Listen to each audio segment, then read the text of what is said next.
And you wonder where all this rhetoric comes from. Execution goes. Yeah, I mean, and that leaves the question, who's going to be held responsible as far as getting justice for these lives lost and these families that are affected. I understand the manifesto is going to be key in trying to put the pieces together in this plot that was planned by this person. But, you know, Jonathan, I want to go to these text messages because this shooter, a friend of the shooter, said that she had reached out that morning saying that she was going to die today. There's a couple of ways this can go, but I want to go this route. You know, she said, you're probably going to hear this on the news after I die. How much of a... He directly tells people, this is where we are. I wonder, is this just another blip? Is this just static? Is this just noise? Or have I unfortunately been right? The political faction's rhetoric is increasingly getting more and more dangerous, namely on the left.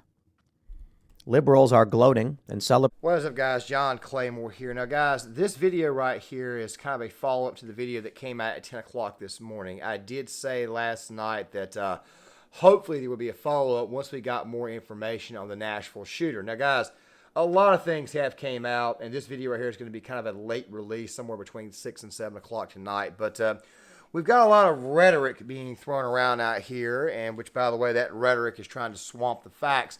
I find it really weird that, well, not really that weird, given how our media is, that you're seeing 4 major newspapers, the New York Times, Chicago Tribune, Washington Post, going out of their way to avoid the fact that this right here was an attack on a Christian school. Now, I'm pretty sure most of you guys know 3 little kids were killed yesterday in Nashville at the Covenant School, and 3 faculty members were also shot as well by a 28-year-old individual named Audrey Hale, or Aubrey Hale. I know I may have kind of mixed that up a little bit, but then again, though, at the same time, though, oftentimes it's not that hard to confuse Aubrey and Audrey. Sometimes it's actually out of habit, so I apologize for that. So the media is going out of their way to not, how do I say, they claim they're going out of their way to not misgender, but when you actually look at the reporting, they are in fact doing that. I wonder why they're doing that. Maybe it's designed to, I don't know, take the focus off the fact that the individual was a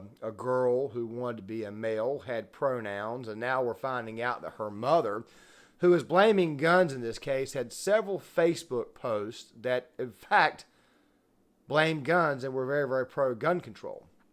Weird. Very, very, very strange. However, guys, we're going to be talking about the rhetoric that's coming from the left in this video and some additional details on this shooter. We're going to be taking on the details first, and then we're going to be talking about the rhetoric. Now, with that right there being said, obviously news organizations went ahead and hopped on this, and of course the only one that seems to be providing any adequate coverage at this moment in time, and I hate to admit this, but then again, though, Fox News does have a tendency to at least give both sides a perspective, even though they are definitely more on the right-leaning side and more of the GOP establishment side, and I do have my issues with them. But they were already out with a few more details. I'm going to roll this. This video right here just may not be algorithmically friendly, so I'm going to try to do everything I can to kind of keep it clean. But let's go ahead and roll this. She was going to die today. There's a couple of ways this can go, but I want to go this route. You know, she said, you're probably going to hear this on the news after I die. How much of a role does the media play in this? Obviously, we have to cover it, but it was really troublesome to see that she said, you're going to see this on the news. Right. Well, so, you know, this is the reality with this is that these people that are doing these types of overt actions are typically either trying to show that they are dominant, which we've seen in the case of many of the people before, or they have a no longer have the will to live, and they want to force someone else to kill them. But in some of these cases, such as these where there's mass shooting going on, I think there's much deeper issues going on here. And the hatred, they have a hatred. At some point, they have confusion in their mind. And not only do they want to die, but there's something in there that is also pushing them to kill others. And I have to tell you, this is not just a tragedy. This is something that we're seeing reoccurring. I was doing my research to come on here, and it is a fact that the majority of school shooters and mass shooters that we've had in the recent history in this nation are all people who have sexual identity dysfunctions. And the medical industry will no longer diagnose people with these dysfunctions. They now classify these people as having medical conditions. And this is a problem because people are growing up playing video games, which this person was a video game fanatic. They do not understand who they are or what their gender or sexuality is because of the way that society has changed.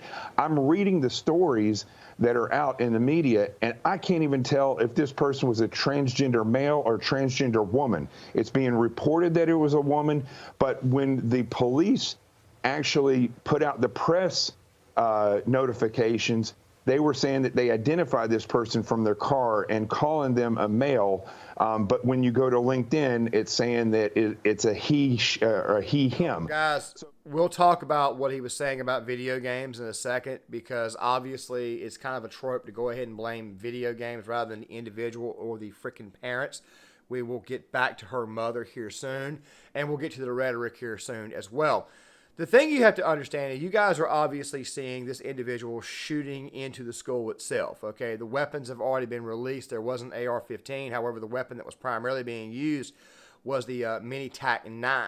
Now, this person did, in fact, have two weapons on them. The security camera footage did, in fact, release this. And I need to go ahead and say this right now. We oftentimes, especially people on the left, one of them, of course, was Chasten Buttigieg. They love to go ahead and blame the guns, ban the guns, all that stuff there, when in fact banning guns is not going to do anything at all, except maybe make the problem worse, because then more illegal guns are going to come into play. And of course, it's not just the fact that it's a pro-Second Amendment argument, it's the fact that it's a common sense argument. If somebody wants to commit a crime or somebody wants to do harm, guess what? They are going to do it regardless. This is who these people are. This is how they operate. But I do need to go ahead and answer one thing, okay? And this kind of goes with this individual's mother. We're looking at video games, and my response to that is this here.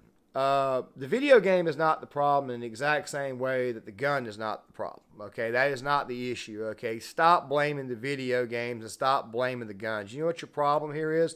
The freaking parent. Why don't you actually take up time with your children? Why don't you actually get in there and, I don't know, man, maybe stop your child from playing so many freaking video games? How about that there? Stop letting the television raise your child. Of course, don't worry, we'll get into rhetoric because a lot of this comes from that. By the way, I'm showing you this individual's text messages right now. Seems to me that this individual who identified as Aiden was setting out to kill not only kids, not only faculty members, but also looking to die themselves. Obviously, somebody who did not have some mental irregularities. I wonder why. You know, if you're a parent, if you care about your children, you will get involved. Now, going back to the video game thing, it's not the video games that cause this. Okay, no, it's not. It's not the video games at all. What it is the fact that the parents allow said individual. And this individual, by the way, is 28 years old. So obviously you're thinking to yourself, this person's obviously grown. However, the thing is this right here. When you allow someone to sit in front of the TV all day, if you allow them to sit in front of things and play video games all day, it desensitizes them. Like I said before, I myself am a bit of a gamer. I like video games. I have a PS4 and a PS3 and look to buy a PS5 later on this year. I like video games. However, at my age, and of course I learned this at a very young age, sometimes you got to get up and go outside and socialize with people. Oftentimes these people have issues with socialization. And even though this individual had one friend, I'm pretty sure there was obviously something like that going on. Of course, that was speculatory. You guys can disagree in the comment section. Correct me. Go right ahead. I'd love to get your thoughts. However, the thing that you have to understand is, like I said, it's not the video game that's the issue. It's the freaking parent. If you actually would raise your child or actually go and talk to your child and find out what the hell is going on in your child's life, maybe take up time with them, maybe play a video game with them or something like that there, then maybe you could actually it could cure a lot of ills and possibly prevent incidents like this happening. But then again, though, we got to talk about the rhetoric. Now, guys, I have talked about a lot of leftists on this channel. Recently, I was talking about Destiny, and even though I don't really have a whole lot of respect for an individual that is a cuckold, and I don't really have much respect for an individual that won't label a child molester, I will at least give him credit for trying to moderate his side. David Pakman is obviously not one of these individuals. I am showing you this tweet that he deleted, and of course, Sticks Hexenhammer had archived it and put it, simply said, the internet always wins because the internet has a record of this. And you have a record of extremely hateful rhetoric. And of course, I know I've said rhetoric 3 or 4 times now, but what else do you want me to call it? Just spewing venom? So you're going after the institution and you're making fun of Christians because obviously they did not pray hard enough. Let me explain something to you right quick. Thoughts and prayers are simply designed to tell someone, look, we are thinking about you in this tragedy. Do you honestly expect every single Christian in the world to be at that location? By the way, as I mentioned in the earlier video, this school did not have a resource officer. It did not have an armed resource officer. Now the cops, and it was a miracle that the cops got there as fast as they did. I wouldn't say the response time was roughly 14 minutes from a phone call at 10:13 a.m. to then a phone call at 10. Of course, the cops eventually arrived and put the individual down at 10:27. So obviously, it was a miracle that they were able to get there as fast as they can. Obviously, 14 minutes too slow, but still, though, what's the best you can expect, especially when you don't have somebody at the school itself to help harden the area, so that way an individual like this where it can't get through. Don't worry, we'll discuss that towards the end of this video. Now, this type of rhetoric from guys like David Pakman does not help. Pakman is one of those guys, by the way. If you're not a hip to, or if you're not exactly familiar with him, Pakman is one of those guys who's from like suburban Massachusetts, suburban Boston, Charlestown, something like that. And he's one of those guys who's overly educated. Now, let me go ahead and say this right now. I have a college degree myself, but just because you have a college degree, that does not make you smart. No, it does not. I mean, what good is all these book smarts without some level of common sense and some level of empathy? This also tells you that these suburbanite kids that grew up spoiled and rich like Pakman don't have an actual heart. It also tells you that they are very hateful at their core. So what else do you expect? And then I thought about this and I was like, you know what? This rhetoric has actually been going on for a while, not just from the likes of Jent Younger, not just from the likes of Sam Cedars, scumbag ass, not just from the likes of someone like Hassan Nanabi or who all these other characters like Pakman. It's actually been going on for a while, mostly due to their venom that they've been spewing for years. They've been spewing all kinds of venom all the way since the days of Barack Hussein Obama being in office. And of course, we're dealing with it now. And we'll talk a little bit more in the next section of the video about this. But need it be Tim Pool to kind of remind us of how this entire ordeal is kind of entirely possible that information emerges where the student says something like that the teacher slapped my wrist or something. They were abusing kids. I believe it is probably more likely it has to do with religious indoctrination because that's what we're seeing them tweet. We're seeing these people on the left tweet that the schools are indoctrinating kids with this religious stuff. The funny thing is, that's actually what's happened to them. Completely. Here's what David Pakman said. Very surprising that there would be a mass shooting at a Christian school given the lack of prayer is often blamed for these horrible events. Is it possible they weren't praying enough or correctly despite being a Christian school? No one ever claimed that lack of prayer is what's causing mass shootings. Now, okay, I'm being hyperbolic. I'm saying typically that's not what people are saying. When a shooting, a tragedy happens, people are saying, thoughts and prayers. I am keeping you in my thoughts and in my prayers. They are saying that I am worried for you. I care for you. And I'm wishing you well and good things. I'm hoping for you the best. That's it. And the left is mad because they're like, we got to ban guns. But banning guns doesn't change anything. Just the other day, there was a story, I can't remember, was it Australia maybe? Or where, I don't know where. A guy took a knife and went on a stabbing rampage, killing people in a school. And they couldn't stop him until the police came with a gun, just like here. One person responded, I see the point, sir, but this tweet isn't really appropriate. And he said, is it more or less appropriate than Republicans offering prayers and nothing else every time there is a shooting? No, they offer more than that. They offer mental health screenings. They offer arming teachers and providing armed security at these schools. The problem is the left intentionally blockades these things because there's only one thing they want and there's one thing they know they can never get, which means the problem never gets solved. And that is to ban guns. You can't ban guns. The Second Amendment exists. So they try and do things like banning. Here's what happens. The Democrats will be like, we're going to ban extended magazines, anything more than, and then they insert a ridiculously low number, which is not an extended magazine. We're going to ban anything with more with 10 rounds. You don't need it, which is low capacity. Very, very low 10 rounds. Like I got a shotgun that holds more than that. And typically when you buy a rifle, it can hold 30. Even Glocks, the gun used by police holds 17. But the point is they know their demands are outrageous, likely will accomplish nothing because they want the problems to persist so they can campaign on them. Because we could solve these problems overnight. Mental health screenings. That's a big one. I don't know exactly how we got to be careful with that because one of the issues is, the government just making claims about someone's mental health to deny them their right to keep and bear arms. So ultimately, the solution seems to be more guns, not less.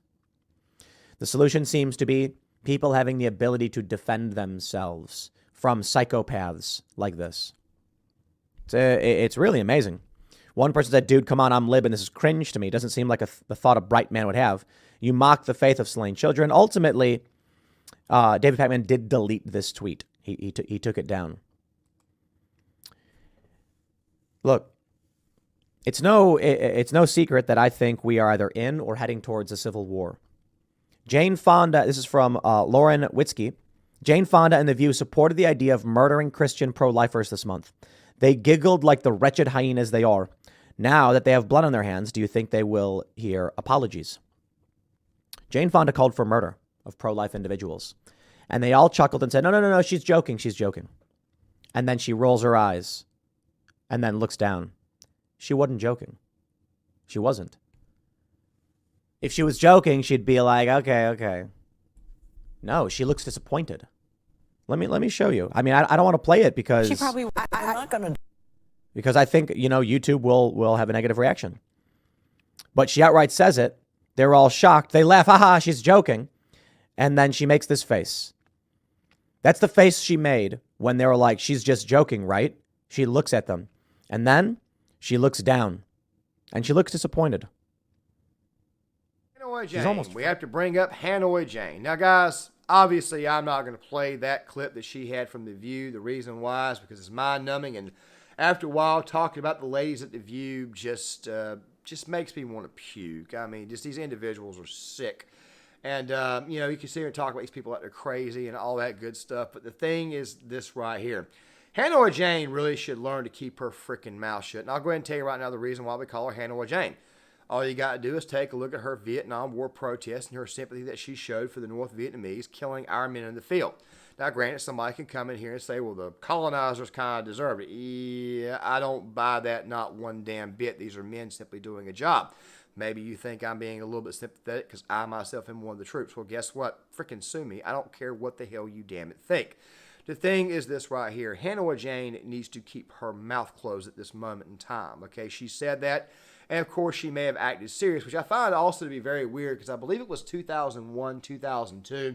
Shortly after she got her divorce from Ted Turner, she came out saying that she had gotten saved and became a Christian. Normally, Christians don't say this type of thing about other Christians. But then again, though, it is Hanoi Jane, so what the hell do you expect? The rhetoric is an extremely dangerous game. Now, I'm going to try to, modify my language here because I don't want YouTube to think that I'm advocating for anything. But all I'm going to say to all these ardent leftists who are buying up all these guns and everything, but very, very, very weird how it is that these people are very, very much in favor of gun control and all this.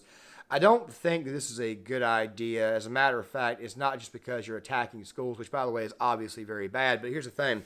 As I detailed in my video about the left and mental illness, the left has more of a tendency to point the weapons at themselves at some point in time, and not to mention given the offing itself rate amongst that community, I don't think that is very wise or very smart.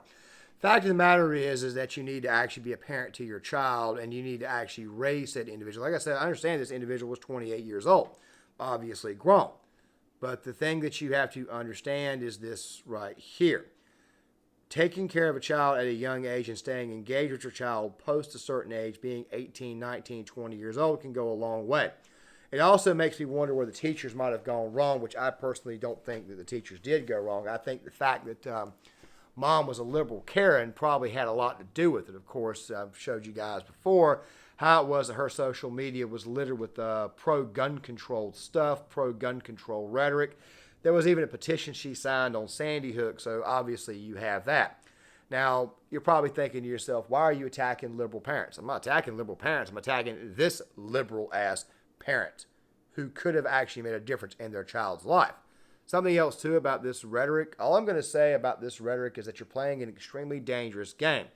That is all I'm going to say at this moment in time, because if I go any further, YouTube will, in fact, find a way to knock this video and make it non-algorithmically friendly. But I'm pretty sure you guys know by now that this right here can only make a conflict much, much worse. Look, the left will do these little tiny attacks, that's rare, but what happens if, say, one side of the aisle gets extremely pissed off and they go on an actual... well, I'm just going to leave it at that. With that there being said, let's talk about how it is that we can prevent these type of ordeals in the future. I am a very strong advocate of hardening the schools. Now, me personally, I don't believe in the one way in, one way out thing, because then you're creating a problem for, say, potential fire hazards, okay? You need to have more than one way in, more than one way out. Last thing you want to do is bottleneck a bunch of students in a door. I have listened to Jeffrey Prather talk about this, and at one point in time, I was on board with the idea of having veterans at the schools themselves, because veterans are more inclined to protect your children. However, after listening to Jeffrey Prather, a veteran himself, a special forces guy, I kind of agree that maybe what should happen is that the parents themselves should probably be out there doing rotating shifts at the schools. That doesn't mean every day, but I think that the parents should at least have some type of rotational system. What I mean by every day is the same individuals. I think what should happen is a group of volunteers should actually be out there rotating certain areas being armed. Chances are the parents are not going to, let's just say the parents are not going to let certain individuals that look a little bit shady in. However, I would blend that with veterans and retired law enforcement. The reason why is because parents, while they may not be amicable, just let certain people in or any individual in there, you need to have somebody on standby who has a little bit more common sense as far as not bashing parents, as far as being able to identify potential threats. That's one of the reasons why I think you may need to have someone who's prior service military or maybe even possible law enforcement. I am a very, very big proponent of actually hardening the schools. If you want to deter these types of criminals, so that way the red flags they post on their social media means that these people can be eventually locked up or treated or gotten to before they commit a crime, that's the best way they actually do it. I don't believe in red flag laws. I don't believe in no minority report bullcrap. I think that rather is extremely dangerous and can make matters only 10 times worse, possibly 100 to 1,000 times worse. Fact of the matter is we need to be hardening the schools, okay? We need to be actually locking up the individuals who do this nonsense, and to go on top of this, we also need to be punishing those who get away with this very, very hypocritical, extremely negative rhetoric that is constantly spewed, meaning people like Pakman, meaning people like Jink. Of course, they need to kind of sort of be put in their place. Maybe they should get a visit from like law enforcement or something like that. But then again, though, we have a regime that's extremely soft on crime and only chooses to go after conservatives, et cetera, et cetera, et cetera. Guys, I'm going to leave this video here. Make sure you guys hit that like button. Also, if you're new to the channel and you like the content, please subscribe. Also, leave a comment in the comment section. I really and truly want to get you guys' thoughts on this. And to the left-wingers out there, piss off.